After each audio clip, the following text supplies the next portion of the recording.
Hi,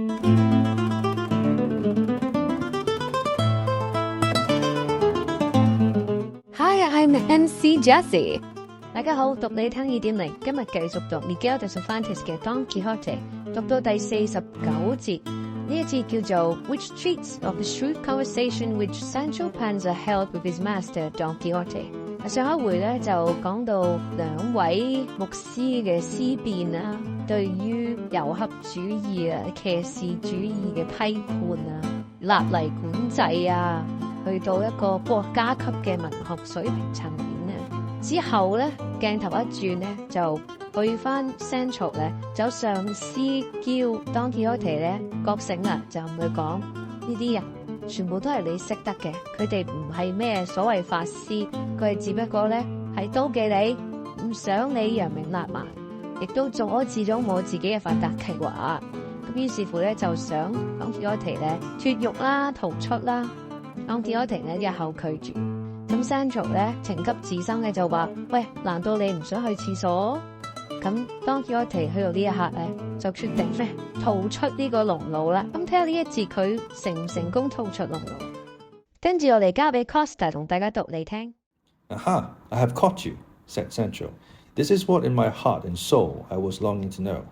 Come now, senor, can you deny what is commonly said around us? When a person is out of humor, I don't know what ails so-and-so, that he neither eats, nor drinks, nor sleeps, nor gives a proper answer to any question. One would think he was enchanted, from which it is to be gathered that those who do not eat or drink or sleep or do any of the natural acts I'm speaking of, that such persons are enchanted, but not those that have the desire your worship has, and drink when drink is given them, and eat when there is anything to eat, and answer every question that is asked them.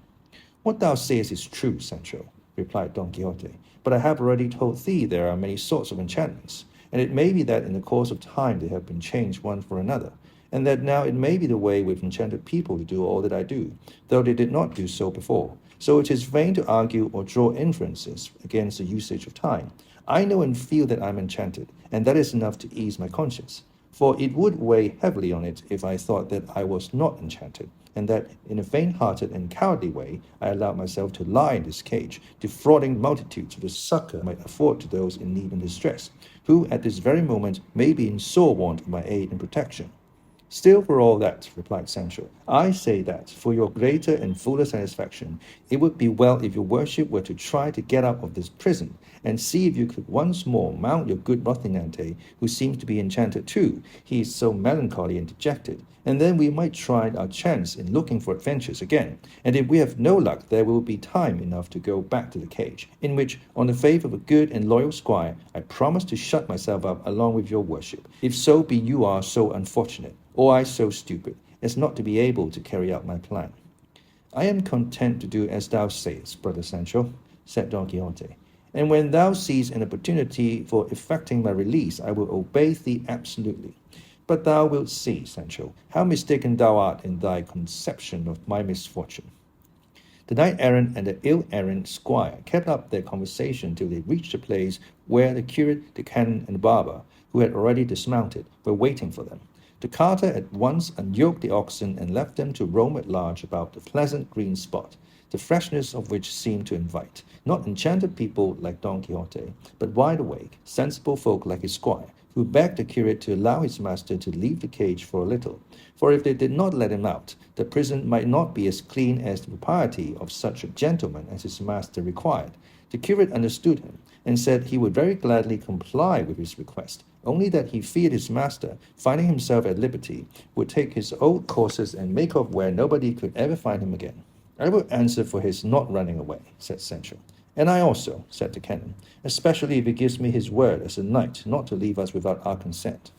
Don Quixote, who was listening to all this, said, I give it. Moreover, one who is enchanted as I am cannot do as he likes with himself. For he who had enchanted him could prevent his moving from one place for 3 ages, and if he attempted to escape would bring him back flying. And that being so, they might as well release him, particularly as it would be to the advantage of all. For if they did not let him out, he protested he would be unable to avoid offending their nostrils until they kept their distance. The canon took his hand, tied together as they both were, and on his word and promise they unbound him. and rejoiced beyond measure he was to find himself out of the cage. The first thing he did was to stretch himself all over, and then he went to where Rocinante was standing and giving him a couple of slaps on the haunches said, I still trust in God and in his blessed mother, O flower and mirror of steeds, that we shall soon see ourselves, both of us, as we wish to be, thou with thy master on thy back, and I mounted upon thee, following the calling for which God sent me into the world.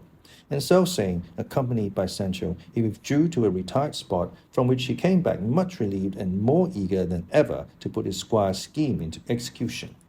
The canon gazed at him, wondering at the extraordinary nature of his madness, and that in all his remarks and replies he should show such excellent sense, and only lose his stirrups, as has been already said, when the subject of chivalry was broached. And so, moved by compassion, he said to him, as they all sat on the green grass awaiting the arrival of the provisions, Is it possible, gentle sir, that the nauseous and idle reading of books of chivalry can have had such an effect on your worship as to upset your reason so that you fancy yourself enchanted, and the like, all as far from the truth as falsehood itself is? How can there be any human understanding that can persuade itself there ever was all that infinity of Amadises in the world, of all that multitude of famous knights, all those emperors of Trebizond, all those Felix Martyrs of Hyrcania, all those palfreys, and damsels errant, and serpents, and monsters, and giants, and marvelous adventures, and enchantments of every kind, and battles, and prodigious encounters, splendid costumes, lovesick princesses, squires made counts, droll dwarfs, love letters, billings and cooings, swashbuckler women, and in a word, all that nonsense the books of chivalry contain.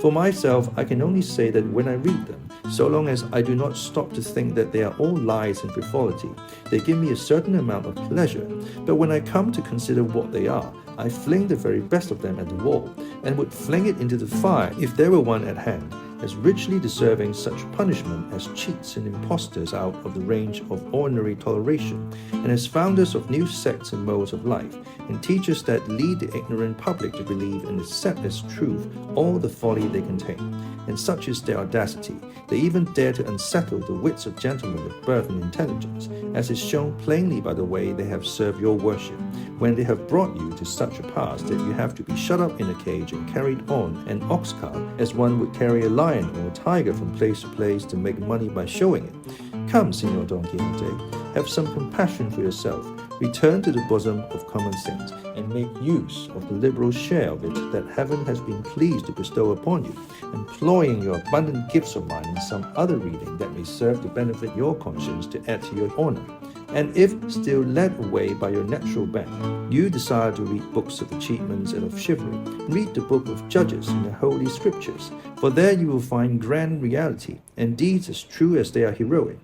Lusitania had a Viriatus, Rome a Caesar, Carthage a Hannibal, Greece an Alexander, Castile a Count Fernand Gonzalez, Valencia a Cid Andalusa a Gonzalo Fernandez, Extremadura a Diego Garcia de Paredes, Lleras a Garcia Perez de Vargas, Toledo a Garcilaso, Seville a Don Manuel de Leon, to read of whose valiant deeds will entertain and instruct the loftiest minds and fill them with delight and wonder. Here, Signor Don Quixote, will be reading worthy of your sound understanding, from which you will rise learned in history, in love with virtue, strengthened in goodness, improved in manners, brave without rashness, prudent without cowardice, and all to the honor of God, your own advantage and the glory of La Mancha, whence I am informed your worship derives your birth. Don Quixote listened with the greatest attention to the canon words, and when he found he had finished, after regarding him for some time, he replied to him, It appears to me, gentle sir, that your worship's discourse is intended to persuade me that there never were any knights-errant in the world, and that all the books of chivalry are false, lying, mischievous, and useless to the state, and that I have done wrong in reading them, and worse in believing them, and still worse in imitating them, when I undertook to follow the arduous calling of knight-errant which they set forth. For you deny that there ever were Amadises of Gaul or of Greece, or any other of the knights of whom the books are full. It is all exactly as you stated, said the canon, to which Don Quixote returned. You also went on to say that books of this kind had done me much harm, inasmuch as they had upset my senses, and shut me up in a cage, and that it would be better for me to reform and change my studies, and read other truer books which would afford more pleasure and instruction. Just so, said the canon. "Well then," returned Don Quixote, "to my mind it is you who are the one that is out of his wits and enchanted, as you have ventured to utter such blasphemies against a thing so universally acknowledged and accepted as true that whoever denies it, as you do, deserves the same punishment which you say you inflict on the books that irritate you when you read them. For to try to persuade anybody that Amadis and all the other knights adventurers with whom the books are filled never existed would be like trying to persuade him that the sun does not yield light, or ice cold, or earth nourishment. What wit in the world can persuade another that the story of the Princess Thoropis and Guy of Burgundy is not true, and that of Virabus and the Bridge of Mantible, which happened in the time of Charlemagne? For by all that is good it is as true as that it is daylight now. And if it be a lie, it must be a lie too that there was a Hector, or Achilles, or Trojan War, or 12 Peers of France, or Arthur of England, who still lives changed into a raven, and is unceasingly looked for in his kingdom.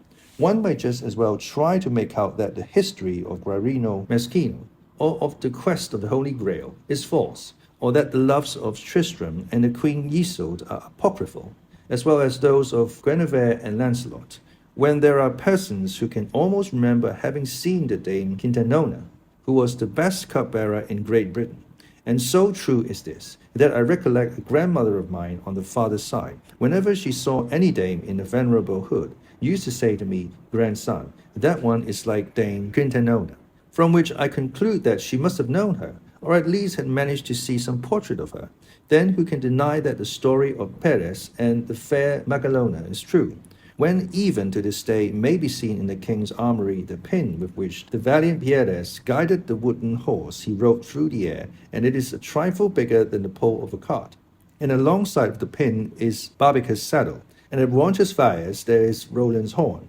as large as a large beam, whence we may infer that there were 12 peers, and a Perez, and a Cid, and other knights like them, the sort people commonly call adventurers. Or perhaps I shall be told too, that there was no such knight-errant as the valiant Lusitanian Juan de Mero, who went to Burgundy and in the city of Arras fought the famous Lord of Charny, Mosen Pierres by name, and afterwards in the city of Basel, with Mosen Enrique de Remestin, coming out of both encounters covered with fame and honor, or adventures and challenges achieved and delivered, also in Burgundy, by the valiant Spaniards Pedro Barba and Gutier Quixada, when they vanished the sons of the Count of San Polo. I shall be told too that Don Fernando de Guevara did not go in quest of adventures to Germany, where he engaged in battle with Meister George, a knight of the house of the Duke of Austria. I shall be told that the jousts of Cerro de Quinones, him of the Paso, and the Empire of Mosen Louis de Fauces against the Castellan knight,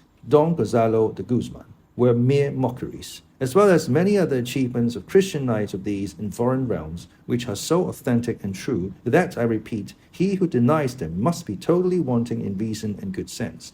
The canon was amazed to hear the medley of truth and fiction Don Quixote uttered, and to see how well acquainted he was with everything relating or belonging to the achievements of his knight-errantry. So he said in reply,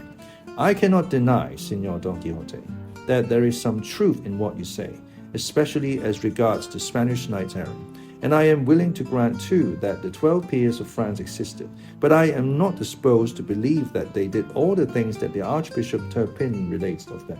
For the truth of the matter is they were knights chosen by the kings of France, and called peers because they were all equal in worth, rank, and prowess, and it was a kind of religious order like those of Santiago and Calatrava in the present day, in which it is assumed that those who take it are valiant knights of distinction and good birth. And just as we say now a knight of St. John or of Alcantara, they used to say then a knight of the 12 peers, because 12 equals were chosen for that military order. For that there was a Cid, as well as a Bernardo de Caprio.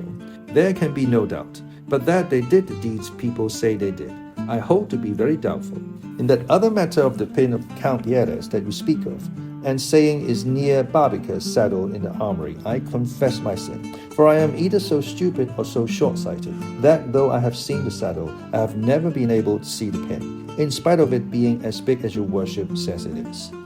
For all that it is there, without any matter of doubt, said Don Quixote, and more by token they say it is enclosed in a sheath of cowhide to keep it from rusting. All that may be, replied Canon, but by the orders I have received, I do not remember seeing it. However, Granting it is there, there is no reason why I am bound to believe the stories of all those Amaduses and of all that multitude of knights they tell us about, nor is it reasonable that a man like your worship, so worthy, and with so many good qualities, and endowed with such a good understanding, should allow himself to be persuaded that such wild crazy things as are written in those absurd books of chivalry are really true.